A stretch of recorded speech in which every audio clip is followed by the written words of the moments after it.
ஒரு சின்ன பையன் ஒரு ஆட்டை கட்டிட்டு அவனோட வீட்டுக்குள்ளே போய் சோறு இருக்கான்னு பார்க்குறான். பானையெல்லாம் திறந்து பார்க்குறான், சோறு எதுவுமே அவங்க அம்மா ஆக்கலை. அவங்க அம்மாவுக்கு உடம்பு சரியில்லாமல் படுத்திருக்காங்க. இந்த பையனும் அவங்க அம்மாட்ட போய் அம்மா சோறு இல்லையான்னு கேட்குறான். அவங்க அம்மாவும் இன்னைக்கு ஒரு நாள் மட்டும் பக்கத்து வீட்டில் போய் வாங்கி சாப்பிடுப்பான்னு சொல்கிறாங்க. அந்த பையனும் பசியோட பக்கத்து வீட்டை பார்க்குறான். பக்கத்து வீட்டில் பார்த்தா பெரிய பூட்டா பூட்டிட்டு அவங்களும் எங்கேயோ கிளம்பியிருக்காங்க. தம்பிக்கோ ரொம்ப பசிக்குது. பக்கத்தில் பார்த்தா எல்லாருமே ஸ்கூல் போய்கிட்டு இருக்காங்க. அப்போ தான் அவனுக்கு ஒரு யோசனை வருது, ஸ்கூலுக்கு போனால் மத்தியானம் சாப்பாடு போடுவாங்க, அதை சாப்பிடலான்னு தோணுது. அவங்க அம்மாட்ட போய் அம்மா நான் ஸ்கூலுக்கு போயிட்டு வரேன்னு சொல்லிட்டு ஸ்கூலுக்கும் போகிறான். அப்படி அவன் போகும்போது காலில் ஒரு முள்ளு குத்திடுது. அந்த முள்ளையும் பிடுங்கி தூர போடுறான். காலில் இருந்து ரொம்பவுமே ரத்தம் வருது. அதையுமே அவன் பொருட்படுத்தாம நொண்டி நொண்டி ஸ்கூலுக்கு போகிறான். அந்த பையனும் ஸ்கூல் பக்கத்தில் போனோடனே வெளியே சத்துணவுல சோறு பொங்கிட்டு இருக்காங்க. இதை பார்த்துக்கிட்டே ஸ்கூலுக்குள்ளேயும் போகிறான். ஸ்கூலுக்கு போனோடனே வாத்தியார் இவனோட உதட்ட பிடிச்சி கிள்ளிக்கிட்டு இவ்வளவு நாள் எங்கே போன, ஸ்கூலுக்கு ஏன் வரலன்னு சொல்லிட்டு அடிச்சுட்டு அவனையும் உள்ள போக சொல்றாரு. இந்த பையனும் கிளாஸ்ல உட்காந்துருக்கான். ஆனா இவனுக்கு ஒரே சாப்பாட்டு ஞாபகமாவே வந்துகிட்டு இருக்கு. பக்கத்துல சோறு பொங்குறத எட்டி எட்டி பார்த்துக்கிட்டே இருக்கான்.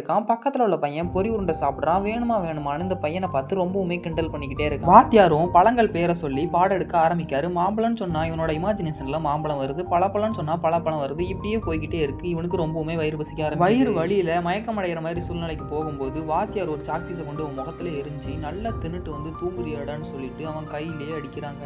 அந்த பையனும் அடி வாங்கிட்டு அந்த இடத்துலயே உட்காந்துடுறான். அதுக்கப்புறம் பார்த்தா சாப்பாட்டு பெல்லும் அடிக்குது. சாப்பாடு வாங்குறதுக்கும் வெளியே போய் நிற்கிறான். அவனும் பிளேட் எடுத்துட்டு லைன்ல நின்று ஒரு வழியா சாப்பாடும் வாங்கிட்டு லைன்ல போய் உட்காந்துடுறான். நம்மளாம் சின்ன வயசுல சாப்பாடு வாங்கிட்டு ஏதோ ஒரு மாதிரி பாட்டு மாதிரி பாடுவாங்கல்ல, அதையும் பாட ஆரம்பிக்காங்க. அப்போன்னு பார்த்து சாப்பாட்டுல பள்ளி விழுந்துருச்சான். சார் எல்லாரையுமே சாப்பிடக்கூடாது தட்டை ஒதுங்க வைங்க அப்படின்னு சொல்லும்போது இவன் மட்டும் ஒரு வாய் எடுத்து சாப்பிட்டுருதான். இதை பார்த்துட்டு அங்கிருந்து வாத்தியார் ஓடி வந்து சோறை சாப்பிடக்கூடாதுன்னா சாப்பிடுறான்னு சொல்லிட்டு செவுட்டில் வாங்கி அடிச்சு அவன் சோறையும் துப்பிடுறான். பசியோட கொடுமையை பார்த்தீங்களா? அவனே சோறுக்காக தான் பள்ளிக்கூடத்துக்கு வந்தான். அந்த இடத்துலயும் உனக்கு சோறு கிடைக்காம போயிருச்சு காய்ஸ்.